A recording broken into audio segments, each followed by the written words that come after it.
Colombo test শুরুর আগেই গুঞ্জন ছিল নেতৃত্ব ছাড়তে পারেন নাজমুল হোসেন শান্ত।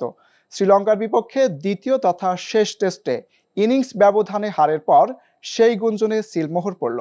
বাংলাদেশ দলের টেস্ট অধিনায়কের দায়িত্ব ছাড়লেন শান্ত। শনিবার ম্যাচ শেষে সংবাদ সম্মেলনে এ ঘোষণা দেন তিনি।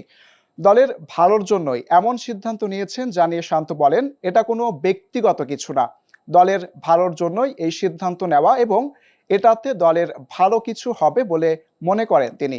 সম্প্রতি ওয়ানডে ফরম্যাটের অধিনায়ক হিসেবে নাজমুল হোসেন শান্তকে সরিয়ে দেয় বিসিবি। তার জায়গায় এসেছেন মেহেদী হাসান মিরাজ। এর আগে শান্ত নিজেই টি-20 অধিনায়কত্ব ছেড়ে দিয়েছিলেন ব্যাটিংয়ে মনোযোগী হতে। সে সময় বোর্ডকেও জানিয়েছিলেন তিনি টেস্ট ও ওয়ানডে দল চালাতে চান।